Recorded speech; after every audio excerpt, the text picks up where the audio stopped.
KPM. Salatullah, salamullah ala taha rasulillah. Salatullah, salamullah ala yasin habibillah. Salatullah, salamullah ala yasin habibillah. Assalamualaikum warahmatullahi wabarakatuh. Syukran jazilan li jami'il musyahidin wa mustami'in al-kiram, khususan li tulab wal muallimin, wa syukran aidan li idha'atil Didik TV. Wa ahlan wa sahlan wa marhaban bikum ila barnamij Tariq ilan Najah SPM 2021. Al-yawm sanata'alamul maddah ulumul hadis. Hari ni kita nak belajar subjek ulumul hadis. Sebab tu tadi kita berselawat kan. Kita berselawat sebab apa? Sebab hadis itu adalah datangnya daripada Nabi Muhammad sallallahu alaihi wasallam. Tapi macam biasa murid-murid, kekalkan penjarakan fizikal, pakai pelitup muka dan sentiasa memakai cecair pembasmi kuman. Alright, sebelum kita mula kelas, jom kita saksikan profil guru kita.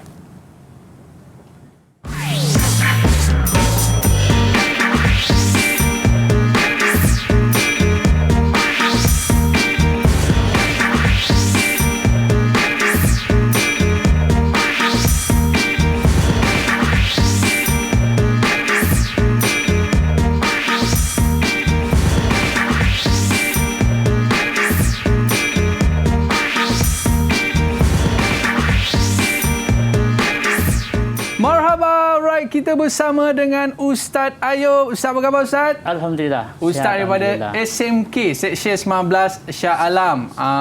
Betul Ustaz? Seksyen 18. Seksyen 18. Okey Ustaz, terima kasih Ustaz. Jadi bila kita nak belajar subjek ni Ustaz, kita nak kena datangkan semangat kita, roh kita cintakan Nabi Muhammad sallallahu alaihi wasallam. Betul Ustaz? Ya, betul. Saya setuju. Sebab ulumul hadis ni ilmu-ilmu asas dalam kita pengajian hadis. Betul Ustaz Ya. Okey, sebelum kita mula Ustaz, apa kata kita buat SOP terlebih dahulu. Okey, silakan Ustaz. Kita mengenakan cecair pembasmi kuman. Alright, mungkin Ustaz boleh cerita Ustaz sedikit sebelum kita nak mula kelas ni, apa yang menarik Ustaz kita nak bicarakan pada hari ini? Okey, saya nak berkongsi dengan para pelajar di rumah ataupun di Google Meet tentang bagaimana kita nak mengenal sesuatu hadis itu sama ada sahih ataupun tidak melalui pelajaran kita, iaitu ulum hadis dan kepentingannya. Yalah Ustaz, kita tengok dekat WhatsApp-nya kan, macam-macam orang hantar ini hadis itu, hadis ini. Kita pun tak tahu sama ada hadis itu betul ataupun tidak. Jadi hari ini kita nak belajar dengan Ustaz Ayub macam mana kita nak mengenal pasti sama ada hadis itu betul ataupun tidak. Baik Ustaz, sebelum kita nak meneruskan lagi, kita nak mendengar apakah pandangan pelajar tentang topik yang akan kita pelajari pada hari ini. Jom kita saksikan.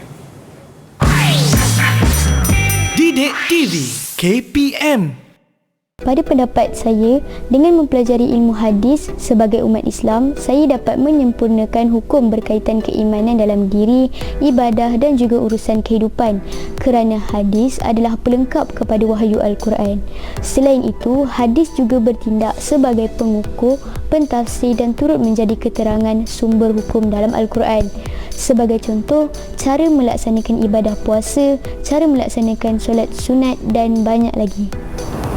Pada pendapat saya, kepentingan hadis dalam kehidupan termasuklah umat Islam dapat memahami ajaran agama Islam dengan lebih sempurna. Hal ini kerana selepas Al-Quran, hadis juga merupakan sumber kepada semua bidang ilmu. Maka hadis sangatlah penting untuk memahami ajaran agama Islam dalam bidang fiqh, akidah, tafsir dan lain-lain. Selain itu, umat Islam dapat membongkar segala rahsia dalam hadis selepas mempelajarinya. Saya suka tajuk ulum hadis dan kepentingannya ini sebab saya dapat mengetahui banyak tentang jenis-jenis hadis secara lebih mendalam dan mengetahui cara untuk membezakannya antara Al-Quran dan hadis. Selain itu, saya juga dapat tahu bahawa pentingnya hadis sebagai sumber kedua selepas Al-Quran dan peranannya sebagai panduan kepada seluruh umat Islam. Didik TV KPM. Panduan kita dalam kehidupan yang pertama sekali berpandukan Al-Quran dan kita berpandukan As-Sunnah. Dan apa yang kita buat sekarang ni pun Sunnah Nabi juga Ustaz kan? Ya, betul, Aiman. Macam dalam hadis sebut macam mana Ustaz? Talabul ilmi faridatun ala kulli muslimin. Oh, maksudnya Ustaz? Menuntut ilmu ilmu ni? itu satu kewajipan kepada setiap individu muslim. Oh, bukannya boleh free time baru kita belajar kan? Ya, itu satu kewajipan sebab untuk kita nak memastikan kehidupan kita betul-betul terurus lah. Okey Ustaz, dan inilah kepentingannya kita menjadi seorang pelajar ni, especially kita nak belajar subjek ni Ustaz, kita nak tahu sama ada hadis yang kita sebarkan itu betul ke tidak. Kalau betul, baguslah. Maknanya orang boleh ikut apa yang kita bagi nasihat tentang hadis Nabi SAW tu. Tapi kalau tak betul, besar dia punya. Ya, betul. Orang kata apa, Nabi cukup tak suka orang macam ni. Betul Ustaz Ya, betul. Okey, baik. Selepas ni mungkin Ustaz akan cerita dengan lebih lanjut lagi. Kita berehat seketika. Para penonton jangan ke mana-mana, kembali selepas ini. Sukses SPM 2021. Didik TV KPM. Didik TV KPM. Alright, kembali dalam Sukses SPM 2021. Hari ini kita nak belajar tentang ulumul hadis. Dalam sebuah hadis tu saya pernah dengar Ustaz dia kata siapa yang bersungguh-sungguh menuntut ilmu ini, Allah permudahkan dia ke syurga. Betul Ustaz yang tu hadis sahih ke tak Ustaz? Tu sahih itu ada ya. Okey, baik. Jadi hari ini kita nak belajarlah macam mana kita nak mengenal pasti hadis itu betul ataupun tidak. Baik. Tapi sebelum tu Ustaz, kita nak berkenalan dulu dengan murid-murid kita pada hari ini. Mana murid-murid kita? Dah bersedia ke belum? Baik. Assalamualaikum. Apa khabar semua? Sihat Masya Allah, dia jawab Waalaikumsalam kan? Okey, baik. Kita nak berkenalan dulu dengan murid-murid kita pada hari ini. Tapi saya lupa nak kenalkan diri lah Ustaz. Saya sendiri lupa nak kenalkan diri. Okey, nama saya Aiman Sufian Azman, hos anda pada hari ini. Alright. Dan sekarang ni saya nak berkenalan first kali dengan Zarul. Zarul, boleh kenalkan diri anda tak? Okey, kenalkan diri anda dan juga apa cita-cita anda? Assalamualaikum dan salam sejahtera. Nama saya Zahrul Azmi bin Zaidi. Saya dari SMK Seksyen 18 Shah Alam dan cita-cita saya adalah untuk menjadi seorang guru. Okey, nampak guru dia kat situ kan? Yeah. Okey Zahrul, thank you. Kita nak bersama dengan Razin. Boleh kenalkan diri anda Razin? Apa cita-cita awak? Assalamualaikum warahmatullahi wabarakatuh. Nama saya Razin Irsyad bin Nazrin dan saya dari sekolah SMK Seksyen 18 dan cita-cita saya nak jadi pilot. Jadi pilot gaya pakai earphone tu dah macam pilot dah. Betul. Baik, Intan Syafiqah, silakan. Assalamualaikum warahmatullahi wabarakatuh dan salam sejahtera. Nama saya Intan Syafiqah binti Muhammad Azmi. Saya dari sekolah SMK Seksyen 18 dan cita-cita saya ingin menjadi seorang pensyarah. Alright, dan yang terakhir Raja. Silakan. Assalamualaikum warahmatullahi wabarakatuh. Nama saya Raja Afin Suraika binti Raja Ahsan Syami. Saya dari sekolah SMK Seksyen 18 Shah Alam dan cita-cita saya adalah untuk menjadi seorang psikologis. Okey, masya-Allah Ustaz. Tapi kalau psikologi seorang yang mahir dalam hadis juga, memang power lah Ustaz. Ya, betul. Okey, baik. Tanpa buang masa lagi Ustaz. Murid-murid kita dah bersedia ke belum ni? Bersedia tunjuk go sikit. Saya dah bersedia dah. Macam tu. Boleh murid-murid? Dah bersedia? Kalau dah bersedia, apa kata Ustaz, jom kita mulakan kelas kita pada hari ini dalam subjek ulumul hadis dan kepentingannya. Dipersilakan Ustaz. Okey, terima kasih Aiman dan juga para pelajar di Google Meet. Hari ini Ustaz nak ceritakan tentang ulum hadis dan kepentingannya. Yang berkaitan dengannya sekali lah, tarif dan juga perkara-perkara yang perlu kita tahu. Okey. Jadi yang pertama saya nak ceritakan tentang apakah dia pengertian hadis. Di sini secara umumnya boleh kita katakan hadis ialah perkataan, percakapan, perhabaran yang perbuatan, takrir dan sifat yang disandarkan kepada Nabi sallallahu alaihi wasallam.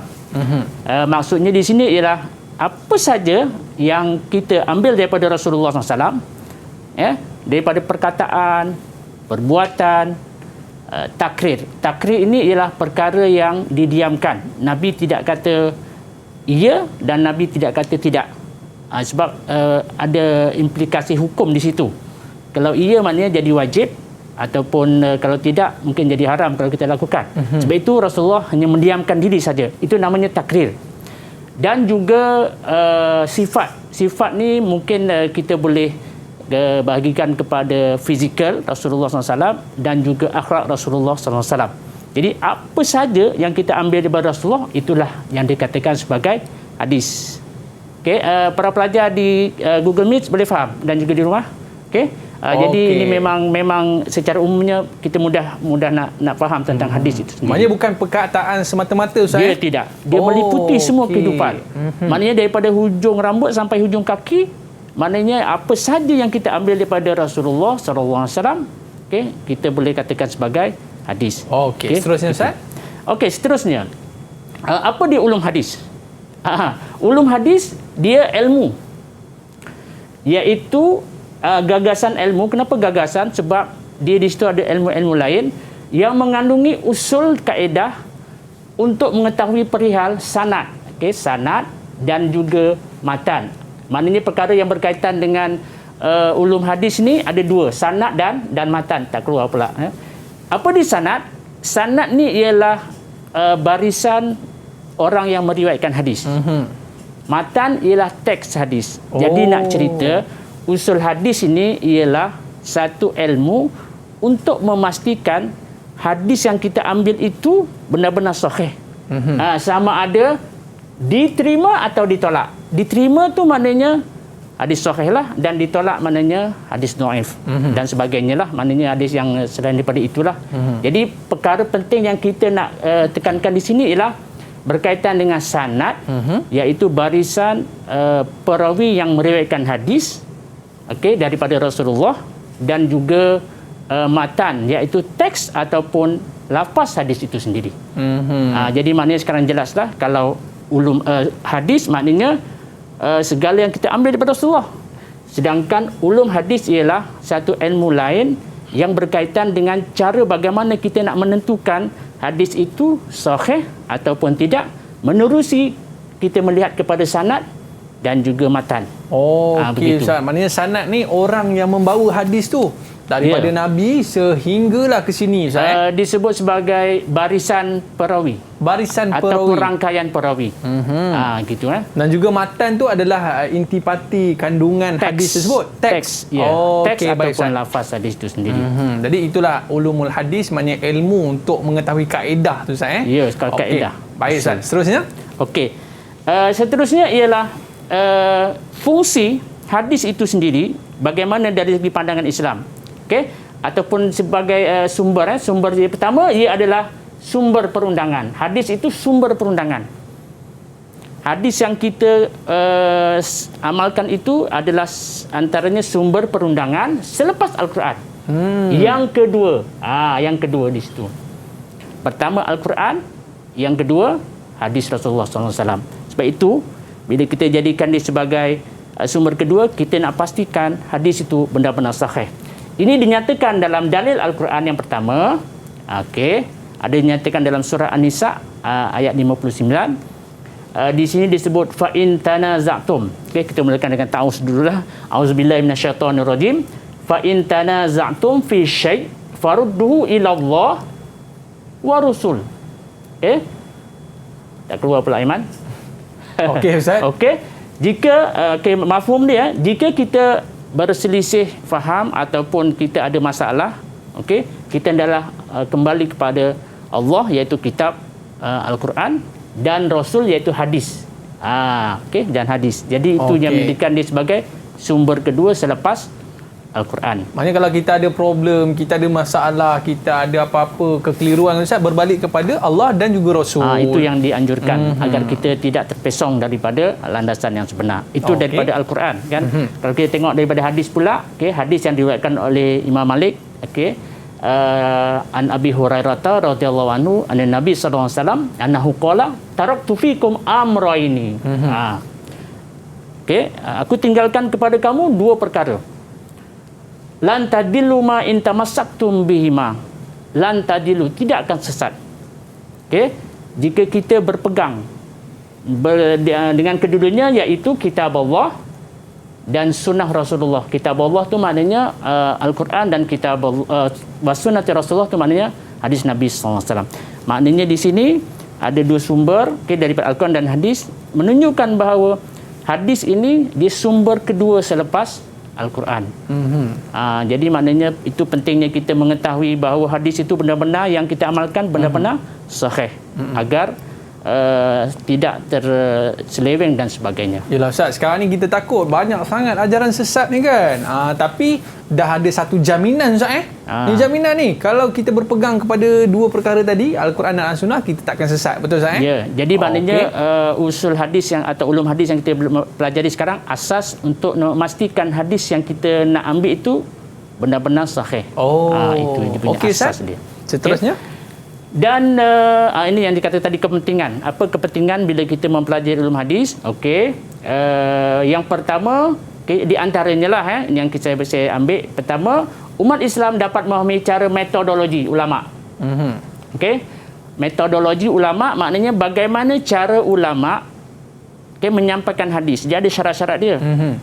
Jadi dengan cara kita mempelajari ulum hadis ini, kita dapat mengetahui atau memahami ulama hadis menilai satu hadis. Bagaimana menentukan hadis sahih, bagaimana menentukan hadis hasan dan sebagainya. Itu yang dikatakan memahami cara metodologi. Yang kedua, seorang yang mahir dalam ilmu hadis mampu membezakan, yang disebut tadi ni, mampu membezakan. Dia dapat membezakan antara hadis yang sahih dan hasan serta dhaif, bersumberkan pendapat ulama yang muktabar. Muktabar ni maknanya ulama yang benar-benar dipercayai dan mengikut landasan ataupun pegangan Islam yang sebenar lah. Begitu. Okey Ustaz. Maknanya ini kepentingan mempelajari ilmu hadis Ustaz Yang penting Ustaz, itu yang kita nak ambil tu, membezakan hadis sahih, hasan, dhaif dan lain-lain Ustaz Sebab sekarang ni banyak berlaku kan, kita sewenang-wenangnya kadang-kadang kita menggunakan ataupun memviralkan hadis-hadis yang kita tak tahu sumber dia. Dengan cara ini kita dapat tahu. Kita kena pastikan dululah. Kena hati-hati lah. Kena hati-hati. Cuma ni sebagai asas sajalah, dasarnya begitu. Baik Ustaz, metodologi ni maknanya daripada sudut cara bagaimana ulama menilai sesuatu hadis lah. Baik Ustaz, ni kepentingan mempelajari ilmu hadis. Boleh kita terus lagi Ustaz? Kemudian di sana ada perbezaan antara hadis kursi, hadis nabawi dan Quran. Dia ada perbezaan. Supaya kita nampak lagi jelas. Bagaimana nak kata ini hadis nabawi, ini hadis kursi, ini Al-Quran. Saya ambil dua aspek sajalah. Ada aspek lain, saya ambil dua aspek. Rasanya para pelajar yang di rumah pun dapat mengetahui benda ni. Pertama, dari segi nisbah dia. Kita nak tentukan nisbah ni maknanya dari segi kita tengok ayat itu, kita tahu itu hadis kursi atau nabawi. Contohnya, kalau hadis kursi, antara lafaz yang diguna ialah qala Rasulullah fima yarwihi an rabbihi. Di situ permulaan ayat, permulaan hadis itu. Qala Rasulullah, sebab dia dinisbahkan kepada Rasulullah. Sebab dia masih hadis. Lafaz daripada Rasulullah, tetapi maksud tu daripada Allah Subhanahu Wa Taala. Sebab dia katakan qala Rasulullah fima yarwihi an rabbihi. Yang kedua, hadis nabawi, dia dinisbahkan kepada Nabi SAW. Sebab lafaz dan makna tu daripada Nabi. Sebab itu disebut qala Rasulullah sallallahu alaihi wasallam. Qala apa dia? Dan Al-Quran pula ialah dinisbahkan kepada Allah dari segi lafaz dan makna. Sebab itu disebut qala Allah Ta'ala. Itu cara kita membezakan. Maknanya kalau kita baca ataupun kita mana-mana sumber, kita kata hadis diberikan qala Rasulullah fima yarwihi an rabbihi, ini hadis kursi. Dan terusnya lah begitu. Dan itu kita nak membeza, itu perbezaan. Untuk persamaan dari segi adab pula. Untuk hadis kursi dan hadis nabawi boleh disentuh dalam keadaan berhadas. Itu maknanya persamaan dia. Tetapi Al-Quran dia tidak boleh disentuh. Bila hanya boleh disentuh bila suci daripada hadas. Maknanya kena betul-betul kita mengambil wuduk baru kita boleh sentuh Al-Quran. Sebab kemuliaannya Al-Qurannya begitu Maknanya hadis kursi ni adalah kata-kata Allah. Hadis kursi hadis kursi ini lafaz daripada Rasulullah, makna daripada Allah Ta'ala. Makna daripada Allah. Tapi cuma bezanya Al-Quran ni kita kena ada wuduk lah Ustaz. Ya, betul. Baru supaya saya faham. dapat kita tahulah situasi adab ni, dekat tengah adab lah, maknanya kita punya ketika berinteraksi dengan hadis kursi ataupun Al-Quran. Okey, baik Ustaz. Tapi walau macam mana pun intipatinya itu daripada Allah Subhanahu Wa Taala. Okey, baik. Jadi Ustaz, boleh kita sambung lagi Ustaz? Okey, boleh. Okey. Kemudian kat sini kita nak ada cubaan daripada golongan anti hadis yang cuba nak meragukan, cuba nak meragukan kita sebagai umat Islam, okey, terhadap hadis. Ini satu contohlah, okey. Sebenarnya banyak dalam, kalau kita tengok di mana, di media sosial ataupun di Facebook dan sebagainya, banyak dakwaan-dakwaan golongan anti hadis ni cuba nak meragukan umat Islam. Ini banyak sebenarnya. Tapi ini antaranya lah, okey. Antaranya yang boleh kita tengok, dan bagaimana kita nak menjawab. Bagaimana kita nak menjawab. Okey, dia kata hadis adalah rekaan. Dan tiada hubung kait dengan Rasulullah SAW. Maknanya hadis ni bukan tiada hubung kait dengan, ini kata anti hadis lah ataupun orientalis lah. Dia kata hadis ni tiada hubung kait dengan Rasulullah SAW. Okey, tapi sebenarnya bukti bahawa hadis telah dicatat semasa zaman Rasulullah SAW. Ada kan? Sebab itu dalam kita lihat sejarah Al-Quran dan hadis, okey, maknanya Rasulullah ada melarang penulisan hadis, okey, bagi mereka yang ketiga Al-Quran itu turun, supaya tidak bercampur dengan Al-Quran. Tapi kalau Al-Quran tidak turun, maka boleh menulis hadis. Maka itu menunjukkan bahawa hadis itu bukan rekaan semata-mata. Memang ada pada zaman Rasulullah SAW. Ini antara satu bukti yang boleh kita utarakan pada mereka lah, yang anti hadis ataupun orientalis. Begitu. Maksudnya ini dakwaan anti hadis. Atau orientalis. Terhadap hadis Nabi SAW. Dan yelah, kalau kita tengok memang betul pun ada di kalangan mereka ni yang cuba untuk mereka-reka pada Ustaz. Dia meragu-ragukan umat Islam supaya dia tidak mahu kita ni berpegang sepenuhnya dengan Al-Quran. Sebab dia tahu kalau kita berpegang dengan Al-Quran dan hadis, kita tidak akan sesat, kita akan bersatu. Sebab itu mereka meragu-ragukan. Dia kata ini bukan hadis, ni bukan daripada Rasulullah, ini rekaan saja. Tapi kalau kita tak mengetahui sejarah bagaimana ulum hadis itu berlaku, maka kita mungkin akan mempercayai dan sebagainya. Sebab itu kita katakan di sini bahawa penemuan bukti bahawa hadis telah dicatat semasa zaman Rasulullah. Sebab itu dalam sejarah saya sebutkan tadi, sejarah penulisan Al-Quran, ada satu situasi Rasulullah melarang penulisan hadis jika Al-Quran itu turun, supaya tidak bercampur. Tapi kalau Al-Quran tidak turun, Rasulullah membenarkan. Itu antaranya lah. Tapi yang bawah Ustaz, yang kedua, ini yang biasa kita dengar. Dia kata Rasulullah kan manusia. Betul. Makan, minum. Jadi bila manusia mesti ada berlaku kesilapan. Melakukan kesalahan. Itu dakwaan mereka. Ya. Secara logik pun kita pun, ya juga ya. Rasulullah manusia, mesti manusia ni tidak sunyi daripada kesalahan. Kan? Sebab itu kita boleh katakan bahawa memang diakui Rasulullah itu manusia. Seperti manusia biasa, kita makan, berkeluarga, tidur. Tetapi baginda maksum. Maksum ni maknanya terpelihara daripada perkara-perkara yang boleh menjatuhkan maruah baginda sebagai seorang rasul dan juga maksiat, dipelihara oleh Rasulullah, oleh Allah Subhanahu Wa Taala. Semua yang datang daripada Nabi SAW itu semuanya datang daripada Allah SWT. Baik Ustaz, kita nak berehat sekejap boleh? Boleh. Okey, murid-murid jangan ke mana-mana, kembali selepas ini dalam Sukses SPM 2021. Jangan ke mana-mana. Didik TV KPM. Didik TV KPM. Tak terjangkau tinggi pekertimu, tidak tergambar indahnya akhlakmu, tidak terbayang segala jasamu, sesungguhnya engkau Rasul mulia Nabi Muhammad sallallahu alaihi wasallam. Disebabkan daripada akhlak Nabi sallallahu alaihi wasallam, alhamdulillah kita sebagai umat manusia ni Ustaz, kita just follow je. Bak kata orang copy and paste je. Tinggal nak contohi je Nabi Muhammad sallallahu alaihi wasallam. Baik, terima kasih Ustaz. Ustaz Ayub kita pada hari ini, dan sekarang ni kita nak tengok pula bentuk-bentuk soalan dan apakah jenis-jenis soalan yang ada untuk peperiksaan SPM untuk adik-adik kita Ustaz. Silakan. Okey, terima kasih Aiman.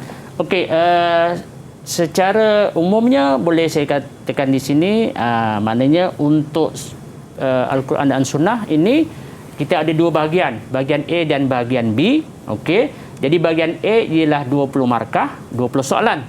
Bahagian B ada 4 soalan, 80 markah, maknanya ada 4 bahagian, 4 bidang tadi dah.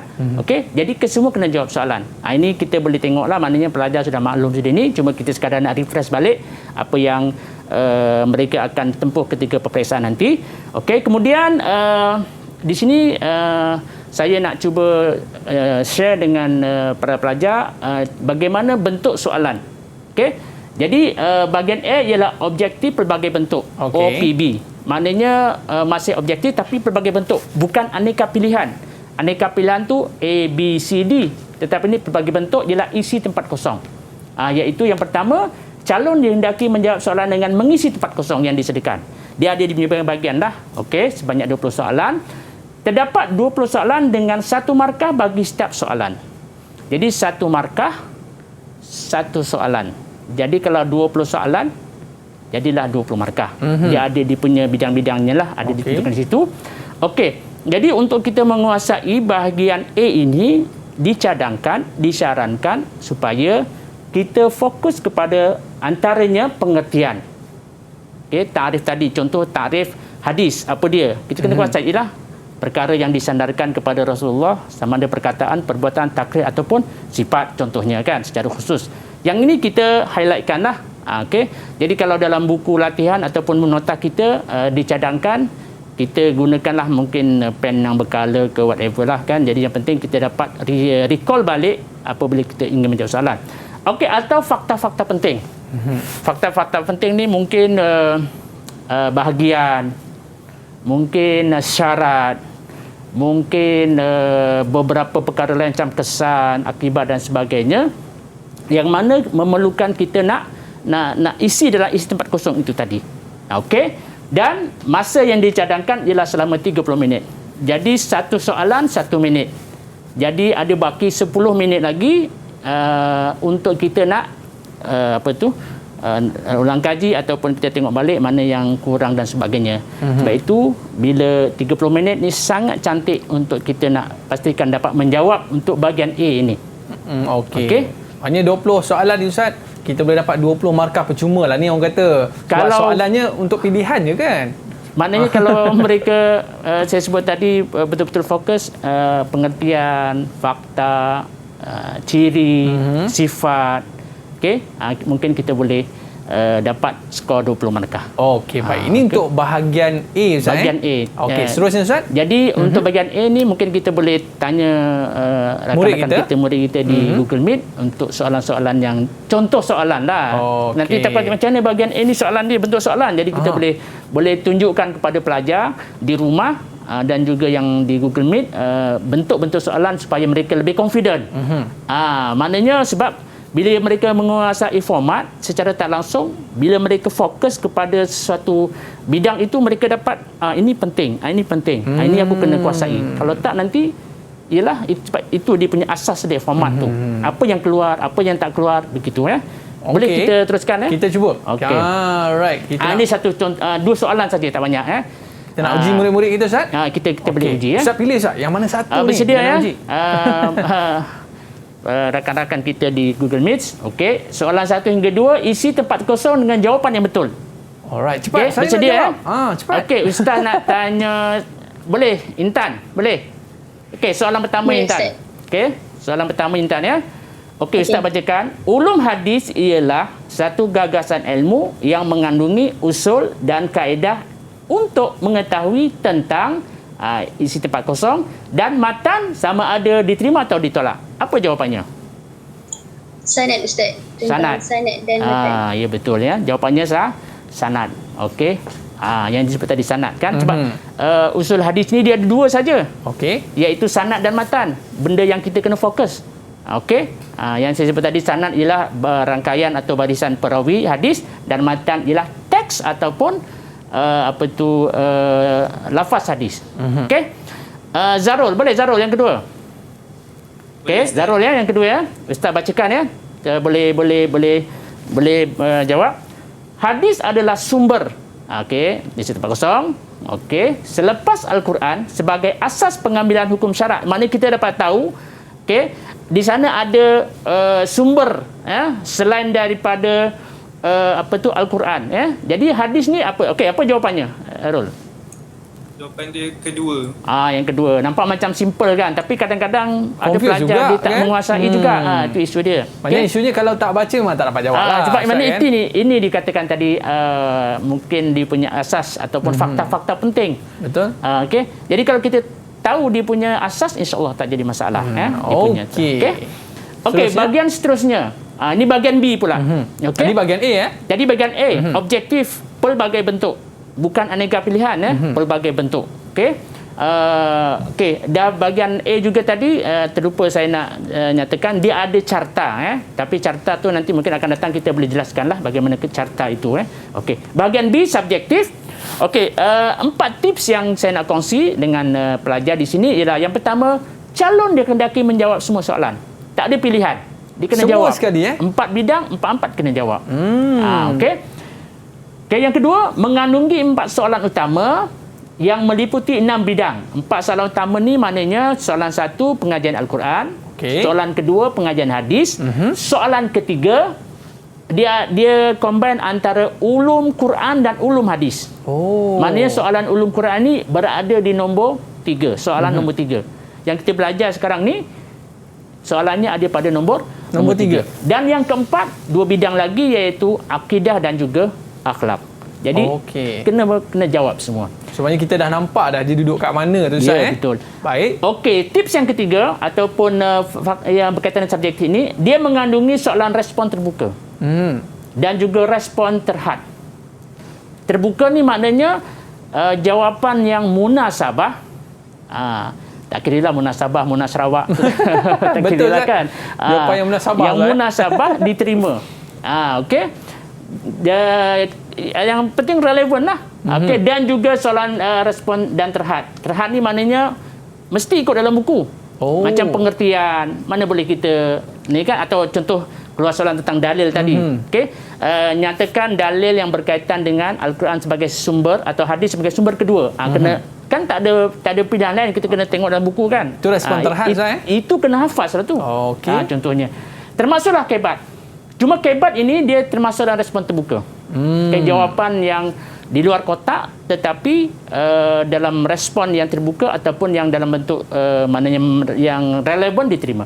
Dan ini yang penting. Masa menjawab bahagian B dicadangkan selama 30 minit untuk satu soalan. Dia ada 4 bahagian bermakna 2 jam. Okey. Tadi bahagian A 30 minit bermakna 2 jam 30 minit. Jadi maknanya kalau ikut bentuk soalan, satu soalan 30 minit tu maknanya memang boleh. Cukup, Ustaz? Cukup. Dia purata pelajar boleh jawab 20 minit sebenarnya. Sebab soalan tak berapa banyak. Okey. Dia boleh jawab ikut kaedah-kaedahnya lah. Okey, maknanya dengan masa 30 minit ni pelajar boleh selesa lah nak jawab semua soalan tu, Ustaz? Ya, boleh selesa. Dia ada baki lagi untuk dia melihat kembali jawapan, memastikan jawapannya benar-benar mantap. Boleh kita tengok, Ustaz, contoh-contoh soalan tu, Ustaz? Okey, contoh soalan di sini. Okey. Yang ini soalan macam respon terbuka jugalah. Okey. Maknanya jawapan yang relevan diterima. Okey, jadi kita minta rakan kita di Google Meet jawablah. Okey. Di rumah juga boleh cuba jawab ya. Okey, mungkin kita ambil Razin kot ya. Boleh Razin? Okey. Boleh, Ustaz. Okey, Ustaz bacakan soalannya. Jelaskan satu. Kepentingan. Tahu kepentingan kan? Kepentingan hadis dalam kehidupan. Apa kepentingan hadis dalam kehidupan? Okey, ini respon terbuka maknanya jawapan mungkin sama seperti yang saya tunjuk ataupun berlainan, tapi kalau relevan kita terima. Itu makna respon terbuka. Baik. Okey, Razin jawab. Silakan. Okey. Umat Islam dapat memahami cara dan metodologi ulama menilai sesuatu hadis. Okey. Macam mana, Ustaz? Kita boleh terima ke? Kita tengok jawapan. Cantik. Okey. Sama macam tadilah. Maknanya ini contohlah. Maknanya itu dia kata pelajar boleh ambil seperti dalam buku ataupun dia boleh ambil mengikut kefahaman dia. Apa kepentingan? Boleh.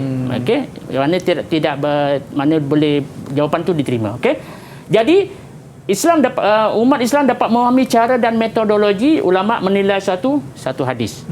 Maknanya dengan cara kita mempelajari ulum hadis ini, mereka dapat memahami metodologi atau cara tadi. Kalau saya jawab Ustaz, supaya umat Islam tidak sesat. Macam tu boleh terima Ustaz? Maknanya tidak sesat ni kalau boleh sebab ulum hadis ini pendek sangat Ustaz bukan, dia kan satu cara untuk memastikan sanad dan matan itu diterima. Maknanya tidak sesat, tidak sesat dengan mengambil hadis sahih. Itu boleh. Dia kena ada sambungan itu. Hadis sahih tadi. Okey, baik. Boleh? Faham Ustaz? Seterusnya? Seterusnya. Yang ini tadi. Siapa yang belum jawab? Raja kot ya? Raja belum jawab ya? Try Raja. Ya, saya. Okey, satu persamaan antara hadis kursi dan hadis nabawi. Kan tadi dia ada perbezaan, ada persamaan. Okey, jadi di sana ada perbezaan dan persamaan, dan dekat sini persamaan. Okey, hadis kursi dan nabawi dari aspek adab. Okey. Dari aspek adab. Jadi apa jawapan yang awak boleh bagi Raja? Keduanya boleh dipegang dalam keadaan berhadas. Maksudnya apa? Maknanya tanpa wuduk lah. Betul. Okey, kita tengok jawapan. Ini contoh jawapan dah. Okey, ya betul ya. Maknanya persamaannya dari segi adab ya. Kat sana dia ada tadi nisbah. Nisbah contohnya, kalau soalan tu ada pelbagai kan. Kalau nisbah dikata, dari nisbah kita akan jawab dengan qala Rasulullah SAW fima yarwi an rabihi, itu hadis kursi. Kalau hadis nabawi akan ada qala Rasulullah SAW. Tapi dikata adab, maknanya keduanya boleh disentuh. Okey, dalam keadaan berhadas. Berlainan dengan Al-Quran. Kan ada sebut Al-Quran la yamassuhu illal mutahharun. Kena ambil wuduk dulu. Ya, maknanya Al-Quran ni dia kena suci lah, banyak berwuduk lah. Itu di antara situasi keduanya lah. Jadi sebab itu di sini pelajar kena pastikan dia betul-betul baca soalan itu. Jangan terus jawab sedangkan diminta persamaan. Takut nanti dia jawab perbezaan.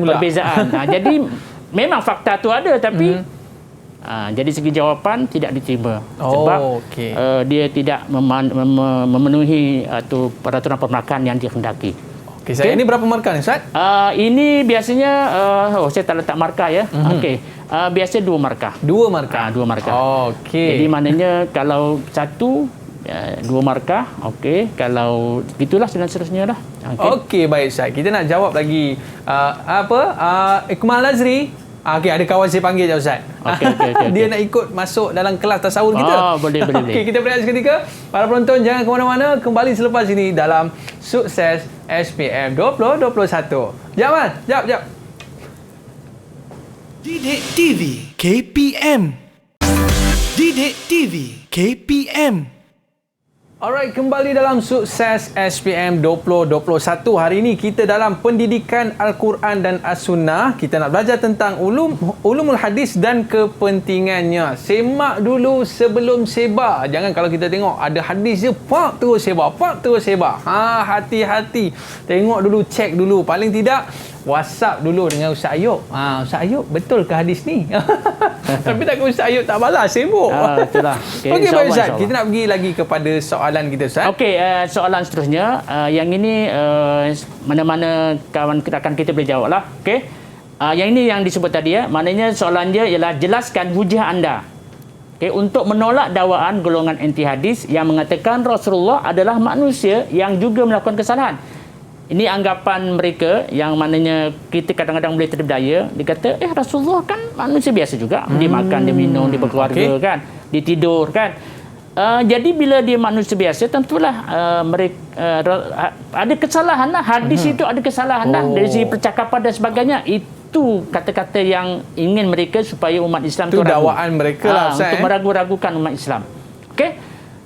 Jadi ini apa jawapan kita? Siapa nak jawab antara rakan kita di sini? Okey. Raja. Okey. Raja boleh jawab?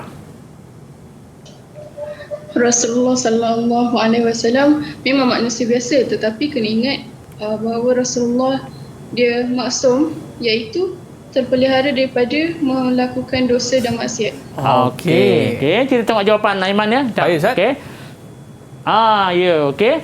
Jawapannya lebih kurang samalah. Okey, tahniah. Okey. Tahniah. Bagus ya. Okey. Jawapannya Rasul adalah manusia biasa. Macam kita. Okey.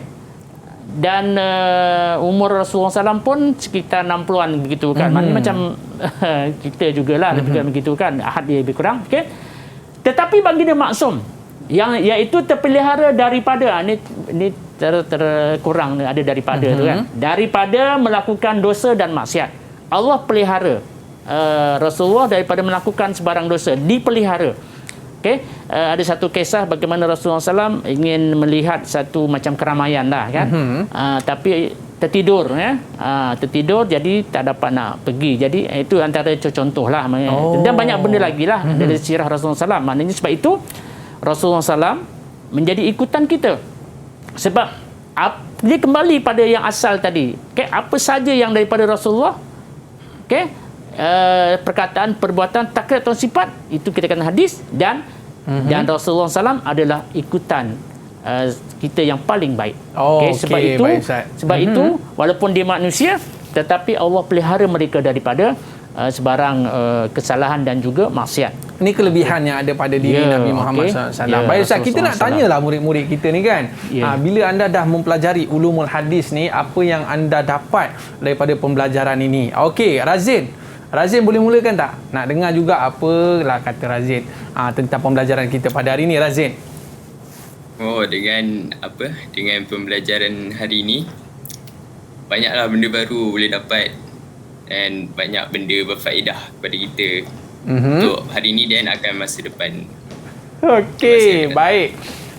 Kita ada seorang lagi murid kita, tapi dia tak masuk lagi. Sekejap lagi dia masuk. Okey. Kita nak tanya pula Raja, bila kita belajar berkaitan dengan ulumul hadis ni kan, bila sampai saja ada hadis dekat WhatsApp kita tu, agak-agak kita nak kena selidik dulu tak? Tapi kita forward cukup lah. Silakan Raja. Sepatutnya bila dapat forward tu, kita kena tabayun dulu. Maksudnya kita kena check dulu bahawa perkara tu benar atau tidak sebelum menyebarkannya. Okey, bagus tu. Bila perkataan disebutkan tabayun Ustaz Tabayun ni apa Ustaz? Maknanya kita kena semak dulu semak dulu kesahihan suatu perkara itu agar dia tidak menjadi fitnah lah. Kadang-kadang kita baca, kita dapat, kita terus sebarkan. Sedangkan kita kena pastikan adakah benar atau tidak satu cerita itu. Sebab bila fitnah berlaku, kesan dia lagi besar. Betul Ustaz? Daripada kita menyebarkan suatu benda yang tak betul itu, maknanya bila timbul sampai fitnah, itu lagi jadi barah masyarakat. Okey, baik Ustaz. Kita nak tanya pula kawan-kawan kita lain, boleh Ustaz? Boleh. Okey, kita nak tanya pula Zahrul. Okey, daripada pembelajaran kita pada hari ini, apa yang Zahrul boleh dapat? Daripada pembelajaran hari ini, saya dapat banyak mengetahui tentang faedah hadis dan pentingnya hadis kepada kita supaya dia memandu kita ke arah jalan yang betul. Okey, baik. Terima kasih Zarul. Dan kita nak tanya juga kepada Intan Syafiqah. Okey, silakan. Dengan pembelajaran kita hari ini, saya dapat mengetahui cara untuk membezakan antara hadis yang sahih, hasan atau maudhu'. Okey, baik. Kita nak tahu untuk membezakan di antara hadis ni dhaif, hadis ni hasan, hadis ni sahih. Ustaz Ya, betul. Okey, baik. Terima kasih kepada murid-murid kita. Dan mungkin Ustaz boleh bagi nasihat sikit tak Ustaz? Kepada murid-murid kita dan juga penonton-penonton kita, adik-adik kita, sahabat-sahabat kita di rumah sana. Silakan. Terima kasih Aiman. Maknanya mungkin saya boleh rumuskan sedikit lah. Boleh. Dalam rumusan saya ni ada dua benda. Pertama, PDP kita tadilah. Maknanya berkaitan dengan hadis tadi. Maknanya saya juga, kita adalah generasi yang akan menjaga hadis untuk kesinambungan masa akan datang. Sebab itu kena mempelajari dengan betul-betul. Sebab 10 akan datang kita tak tahu bagaimana situasi hadis itu kan. Jadi kita adalah generasi yang akan melihat hadis pada akan datang. Sebab generasi yang sekarang tengah melihat hadis ni akan Yalah, kan Ustaz meninggal dan kalau sebagainya kita tak jaga benda ni, siapa lagi nak jaga? Okey, itu satu ya. Okey, yang kedua berkaitan dengan peperiksaan tadi, maknanya Untuk bahagian A dan B, pelajar kena betul-betul menguasai, fokus betul-betul, tarikh dan sebagainya untuk kita dapat menjawab dengan baik. Itu adalah asas. Dan kuasailah format supaya kita dapat fokus apabila kita mengulang kaji. Ini penting, ini penting, ini penting. Itu maksud saya. Okey, baik Ustaz. Mungkin Ustaz boleh bagi nasihat sikit kepada murid-murid kita yang duduk dekat rumah sana tu. Banyak-banyakkan buat sunnah Nabi. Barulah orang kata dapat feel lah tu Ustaz. Ya, betul. Okey, sikit Ustaz. Okey. Saya rasa yang penting ialah kita sama-sama, sama-sama menjaga dan juga mengikuti sunnah Nabi agar hidup kita sentiasa dirahmati, dan yang penting ya imannya, kita mendapat syafaat daripada Rasulullah SAW dengan asbab kita menunaikan atau sunnah Nabi SAW tadi. Okey, itu yang paling penting Ustaz. Ya, bila kita belajar hadis, kita buat sunnah Nabi SAW, yang paling penting Ustaz, kita dapat syafaat daripada baginda SAW. Kita nak ucapkan terima kasih kepada Ustaz Ayub dan juga murid-murid kita dari SMK Seksyen 18 Shah Alam. Ada rezeki kita jumpa lagi Ustaz. Okey, murid-murid, boleh lambat sikit tak? Boleh lambat sikit? Alright, kita jumpa lagi dalam Sukses SPM 2021. Okey, bye-bye. Assalamualaikum warahmatullahi wabarakatuh. Okey. Didik TV KPM. Assalamualaikum warahmatullahi taala wabarakatuh. Saya Azrin bin Muhammad Zawawi, ayah kepada Razin Rishad. Harapan saya agar beliau fokus dalam pembelajaran dan peperiksaan SPM yang akan datang. Semoga mendapat keputusan yang cemerlang dan menjadi seorang insan yang berakhlak tinggi, dan yang paling penting, semoga kejayaan dan kehidupan beliau diberkati Allah SWT di dunia dan akhirat. Terima kasih. Assalamualaikum warahmatullahi wabarakatuh. Saya ibu kepada Zahrul Azmi bin Zaidi, salah seorang pelajar yang bakal menduduki SPM pada tahun ini. Kami sebagai ibu bapa amatlah berharap kejayaan dapat dikecapi oleh anak-anak ini setimpal dengan usaha mereka dan menjadi anak-anak yang soleh dan solehah, berjaya di dunia dan di akhirat.